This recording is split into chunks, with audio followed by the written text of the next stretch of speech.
Welcome back to Carolina Ruck Cuddles. I hope everybody is having a good week. Me so far, not so good. So let's drop it down right fast. Let's get to the nitty gritty. I've had a terrible week. I've been sick. We've had not one but two bad calls. I mean, we had a training the other day, and I ended up not having a heat stroke, but I got so hot I had to go sit in the air conditioner. And right now, I still got a cold from heck. Like I literally drank I don't know how much water to soothe my throat. So it is no brano. But the show must go on. So I thought, okay, let's do a Q&A. Everybody loves a Q&A every so often. I mean, so if you don't like a Q&A, guys, just go ahead and get off this video. That's all it's going to be. I'm sorry, I've been sick, and I've been very busy at the fire department with a lot of stuff this week and at work. And being sick this whole weekend, because I was planning on doing it yesterday or today, but being sick, I just can't do it. Like, it's not going to happen. So instead, we're going to drop to a Q&A because everybody always has questions about things, and I answer them, but why not answer the broad questions? The first question that I got today was, why are my builds so ugly? And with that, I'm thinking they're talking about the 6x6, because I'm pretty sure that the Rubicon and the Polaris and the Gen 1 all look pretty good.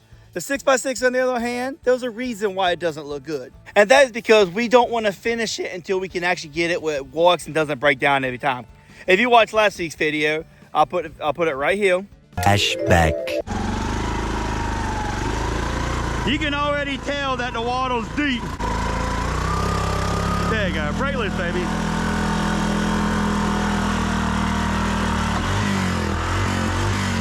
Well, guys, that was the shortest lift thing I've ever seen. Come on, baby.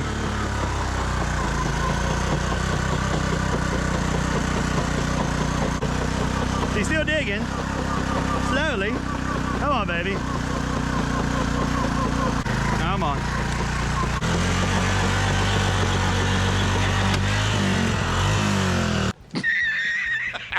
You serious?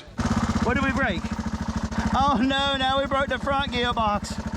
End of flashback. As you can see, it broke immediately. It broke both gearboxes. And if I went ahead and built the bed and did all this, then pretty much I would have to take the bed off every time. So I've just been waiting, and we just have not got it straight yet.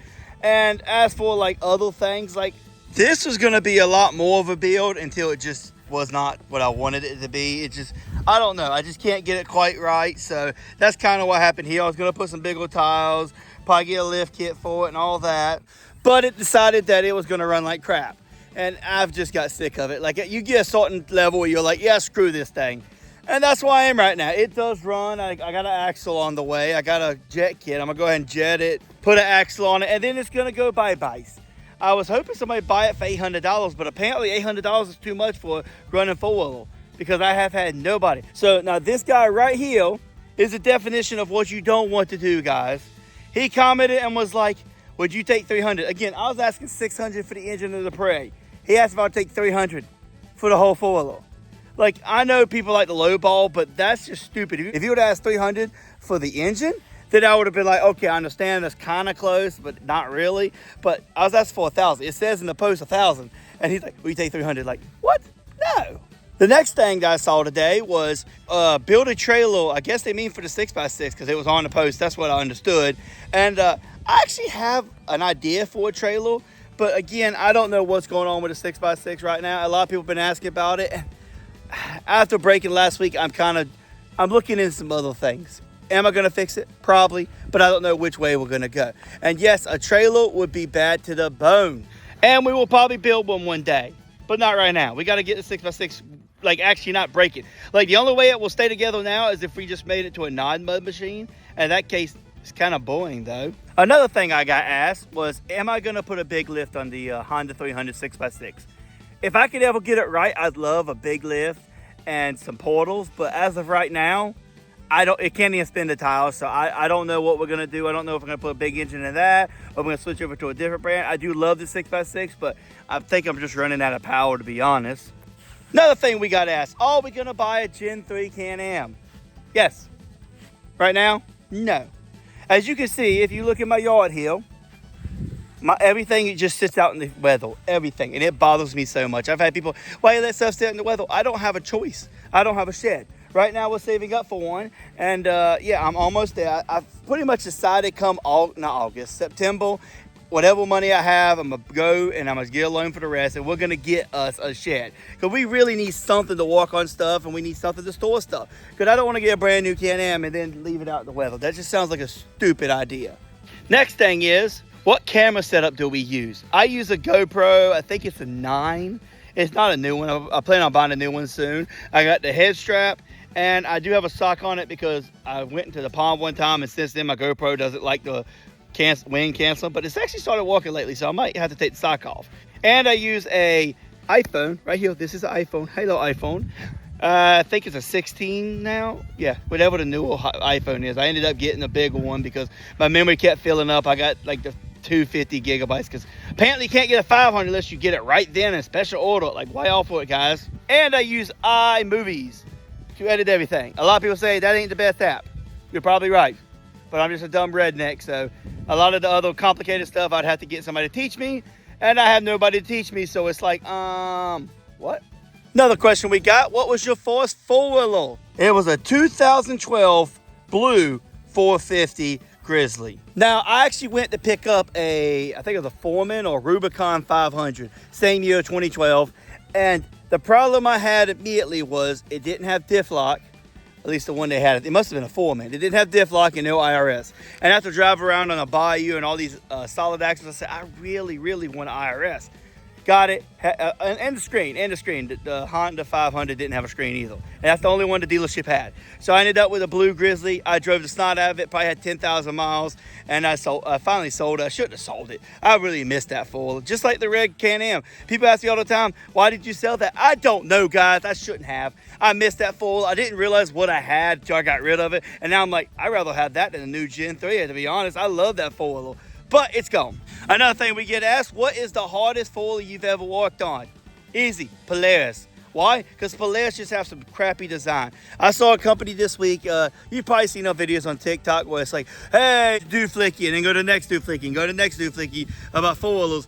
And they're like, oh, what's the easiest walk on? And they did ask side-by-sides, so maybe the side-by-sides are different. But all of them said Polaris, and I'm like, maybe it's easier to get the stuff, but to walk on them, they're way worse. Like, just to do a valves on a 570, you have to replace the valves. Just to do anything, you have to, I don't know. I am anti-Polaris, which is funny because I was, a couple months ago, y'all remember, I like my Polaris. I'm like, I want one, I want to try one. I don't believe the hatred. Then I got one, and I'm like, okay, I hate this thing. Not saying I kind of want an RS1 or an Ace. I have a build I want to do on an Ace, and if I get an RS1, I just keep that thing forever because a one-seater 1000 just sounds bad to the bone to me. Woo! The next thing, and this is for only the people watching. If you're watching, you're the only one who's going to know this. What's the next build? So, I've been thinking, and I've been debating, and I've gone back and forth. I wanted to do this years ago, but I could never just figure out how to do it. And I finally got it straight, which is we're going to go ahead and do a Power Wheels mud build. Everybody in the mother has Power Wheels. You see Grind Hard. I love those guys. They're awesome. But they do like rock climbing and stuff. No, we want to build one for straight mudding. And then we're going to have stacks coming out the back as a snorkel instead of having, you know, it looked cool to me. I don't know. I like it. Will it walk like that? Who knows? We have a lot of stuff. I've been trying to find an old foiler with really beat up plastic and get cheap. It's funny. 6 months ago, I could find nothing but beat up foilers with no plastic. Now it's like, where they all go? They're gone. All I find are good looking plastics. Like, I don't want to tear up good looking plastics.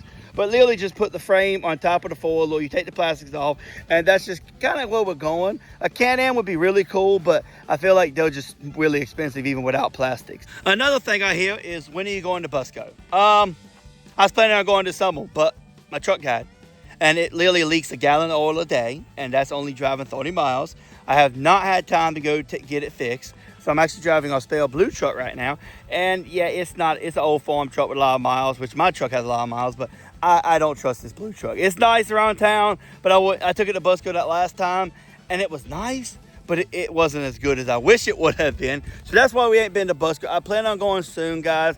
I just got to get my truck fixed, and we got to get a fuller that doesn't break down every time we take it out. I'm hoping we can get this Grizzly so it can at least run right, but who knows how that's going to go. We have some tires we're going to throw on it and some other stuff, but honestly, I've just been looking at new four-wheelers, or not new ones, used four-wheelers, and I was looking at 520, but the guy wouldn't message back.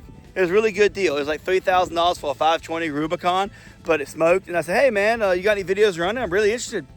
He never answered me because why not? It's been 2 weeks since then and he ain't said sold. So I guess he ain't sold it, but who knows? I hate people like that. So another thing I got to ask is, what's the favorite foiler you owned? That foiler would have to be that Can-Am.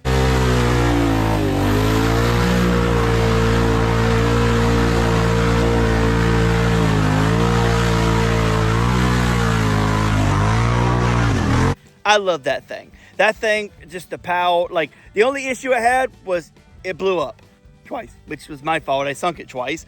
But other than that, that was my favorite foiler. It had the power I wanted. It did what I don't even know how to explain it. Like, I didn't realize how much power it had, so I started driving other foilers. I was like, wow, that thing was pretty bad to the bone for what it was. Another thing we get asked is, are you ever going to have Assassinators? Yes. When? I don't know. Whenever I can find a Can-Am and throw them up there. I was going to put them on the Gen 1. Never got around to it. Plus, the Aztecs are just amazing. They were so light. They want the best tires for my area. A lot of people might notice that. Like, they just don't work really good in the kind of mud we have around here. But they were light, so they did work. But I would like a set of a set of Assassinators. And I might try the new Aztecs. I don't know. It just depends on what Can-Am we get and when we get it. I was trying to buy a Can-Am a couple weeks ago, but the person sold it before we could get to it. And that's how it works. It shows up on a Monday, and I can't get off till Sunday, so that's always how it works. Same guy asked, are we going to do a Foreman 350 build? Yes. That's my goal one day. I have been staring at them forever. I haven't found a good one. Every time I find one at a decent price, they're always like, oh yeah, it has this issue, it has that issue. And a lot of times it's like, that doesn't sound right. You always see Hondas with transmission issues. Like, I'm not going to be buying a transmission issue Honda. Because it could be easy like the Rancher I got that one time and easily fixed, or it could be the worst thing you've ever seen. Because trust me, transmission can be either very simple or very complicated. It's not like a Can-Am or something. Well, there ain't but a couple of things that can be wrong. Now, something I got to ask y'all, what should we build next? Should we keep the 6x6 a 6x6? Or should we switch it to something new? Should we take the 6x6 stuff off and put it on a different foiler, like a 500 maybe? Y'all let me know. I did a video last week showing it fell all apart. It was not a good day for the 6x6. And now I got to figure out, do I want to fix it or do I just want to strip it and make it just an IRS 300? I think we've kind of ran out of power. Another thing I get asked a lot is, why don't you do 2 videos or 3 videos a week? Because guys, I got a full-time job and I'm doing everything I can to do 1 video a week because let's be honest, when you're a farmer, I am a farmer. I work 80 to 90 hours a week, meaning I go in at 6, I come home around 9 at night. That's 7 days a week. Or not 7 days, 6 weeks. Sometimes 7. And that means on Sunday, I normally spend the time with my wife and try to do it. That's normally when I try to record a video. So I don't have as much time as some other people. Some people, they get off at 5. Yeah, that's plenty of time in the summer. That's 4 hours a night you have to record. I don't have that luxury, so pretty screwed at that. So 1 video is about all I can do. I hope to do 2 in the future. But for now, that's 1. I think if I get more vehicles and can actually keep some that aren't breaking and start doing new builds, which I do plan on doing soon, then we probably can do it. Anyways, guys, I hope you enjoyed this video. If you have any other questions, leave a comment and I will answer. And I will see all of y'all on the next one where we'll probably have the Grizzly out in the mud.